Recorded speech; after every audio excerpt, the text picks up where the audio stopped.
Good morning, Malai Murasu, 50 minutes news in English. Headlines for the day. The list of battery walls by Padanichami towards Muslim is very long, says M.K. Stalin. Attends a mega meet in Tanjavur to protect minority rights.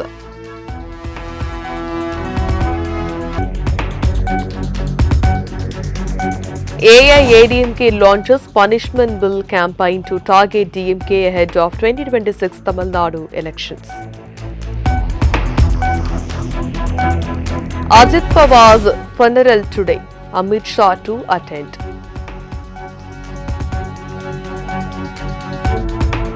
New Zealand bounce back with 50-run win over India in 4 T20I.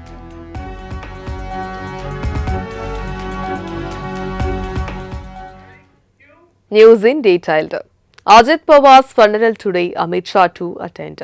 The last rites of Maharashtra Deputy Chief Minister Ajit Pawar, killed in a plane crash, will be held with full state honours today at 11 a.m. at Vidya Pratishta in Baramati, Pune. Union Home Minister Amit Shah, BJP National President Nitin Nabin, Maharashtra Chief Minister Devendra Fadnavis, Deputy Chief Minister Eknath Shinde and the State Cabinet will be present at the funeral. Leaders cutting across the political spectrum will be present, the Nationalist Congress Party said. The plane crash occurred yesterday morning shortly after Pawar and 4 other persons took off from Mumbai. Pawar, his personal security officer, an attendant and 2 crew members were also killed. Ajit Pawar is survived by his wife Sunetra, a member of the Rajya Sabha, and 2 sons Parth and Jay. The list of betrayals by Padanichami towards Muslim is very long, says M.K. Stalin. Attends a mega meet in Tanjavur to protect minority rights. Tamil Nadu Chief Minister M.K. Stalin sharply criticized former Chief Minister Edappadi K. Padanichami on Wednesday, saying that the list of political betrayals against the Muslim community during EP's tenure is very long. Stalin made the remarks while speaking at an Indian Union Muslim League event near Tarasuram bypass in Kumbakonam aimed at defending minority rights. Addressing a gathering organized under the theme Let's Protect Minority Rights, Stalin accused EPS and his party, the AIADMK, of supporting the controversial Citizenship Amendment Act in 2019. He said this stance amounted to a betrayal of the interest of Muslims in the state and beyond. Stalin said that EPS appeared more focused on tribal matters than on protecting minority rights. The list of betrayals committed by Edappadi Padanichami towards Muslim is very long, he declared, claiming that the previous state government had backed the CAA and thereby acted against minority concerns. He contrasted his government's position with that of the previous AIADMK administration, stating that under the DMK's rule, law and order have been maintained in the state without communal clashes and political violence. According to Stalin, the stability is evidence of his government's commitment to safeguarding all communities, including Muslims. AIADMK launches punishment bill campaign to target DMK ahead of 2026 Assembly poll election. The All India Anna Dravida Munnetra Kazhagam has announced a fresh election strategy to sharpen its criticism of the ruling Dravida Munnetra Kazhagam government ahead of the Tamil Nadu 2026 Assembly elections. The opposition party unveiled a campaign it has dubbed the Punishment Bill campaign, designed to highlight rising household expenses under the current administration. AIADMK General Secretary Edappadi K. Padanichami described the initiative with the slogan roughly translated as "Your household bill is the proof of DMK's misrule." Is asserted that over the past 5 years of DMK governance, the state has witnessed significant inflation and an increase in price of essential commodities. which he says has added financial strain on ordinary families across Tamil Nadu. Under the campaign, AIADMK workers will circulate hand-printed punishment bills in communities to draw comparisons between households' expenses now and during previous administration.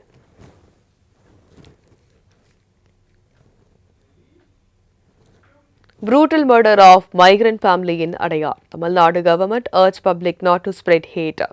A brutal murder of a migrant family from Bihar in Chennai's Adayar area has sparked shock and concern, prompting the Tamil Nadu government to issue an official statement urging the public not to spread misinformation or communal hatred in the wake of the crime.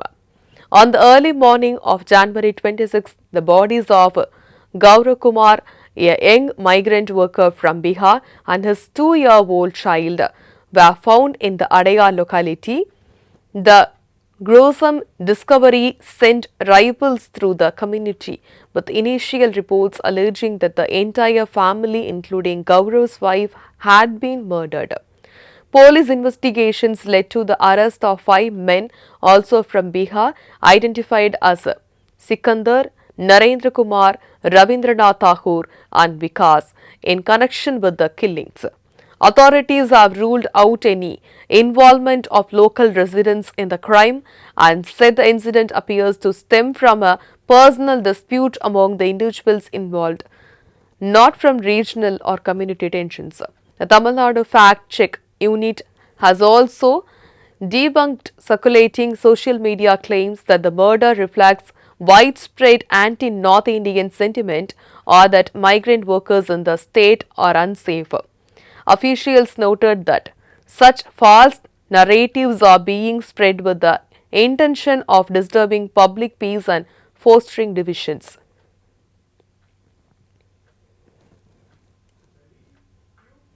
Supreme Court seeks TN government response on plea seeking action against protests targeting Justice G.R. Swaminathan. The Supreme Court issued notice in a public interest litigation seeking action against protesters accused of making defamatory remarks against Justice G.R. Swaminathan of the Madras High Court. A bench comprising Justices Aravind Kumar and P.B. Barale heard the matter and directed notices to the Chief Secretary of Tamil Nadu, the Home Secretary, the Director General of Police and the Commissioner of Police Chennai. PIL filed a Advocate J.S. Money alleges that caste and religion-based remarks were made against Justice Swaminathan following his order permitting the lighting of the Kartigai Deepam on the Deepathun at the Tirupparangundram Subramaniya Swami Hill Temple in Madurai.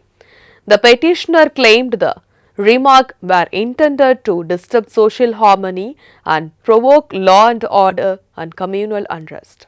Appearing in person, Mani submitted that despite repeated representations, the Tamil Nadu police failed to act against alleged illegal and unauthorized protests held outside the Madras and Madurai benches of the High Court and other court premises. US Treasury Chief slams EU-India trade deal, accuses Europe of putting trade over support for Ukraine.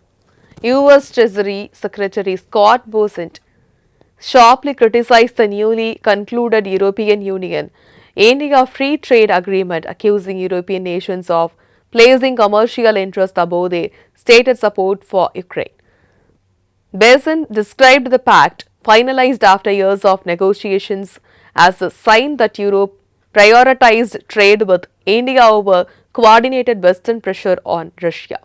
In interviews with international media, he expressed disappointment that the EU moved ahead with tariff reduction while declining to join Washington in imposing higher tariff on Indian goods tied to New Delhi's past purchase of Russian oil. Bessent argued that some European countries continue buying refined oil products from India made, and Russian crude practice is said undercuts unified sections and indirectly funds the war. The deal, hailed by EU leaders as a major boost for trade, will substantially cut tariff on a wide range of goods and could double European exports to India by 2032, strengthening economic ties between the two regions. However, Basin's comments highlight growing tension between the US and EU over trade policy and approaches to Russia invasion of Ukraine. New Zealand bounced back with 50-run win over India in 4th T20I. The New Zealand produced an all-round performance to defeat India by 50 runs in the 4th T20I at the Asia VDCA Cricket Stadium on Wednesday, snapping their lost streak after conceding the series. Asked to bat first, the Black Caps pilled up an imposing 215 for 7, powered by a blistering open stand between Tim Seyfried and Devon Conway, who added 100 runs in just 8.2 overs. India fought back in the later half of the innings, with Arshdeep Singh and Kuldeep Yadav claiming 2 wickets apiece, but Mitchell's late cameo of 39 of 18 balls ensured a strong finish. India's chase never gained momentum after Abhishek Sharma was dismissed off the first ball. Tight bowling and sharp fielding from New Zealand kept the pressure on, and the hosts were eventually bowled out for 165. Shivam Dube stood out with a sensational 65 of 23 balls, smashing 3 fours and 7 sixes, but lacked support at the other end. Weather updates of popular tourist destinations.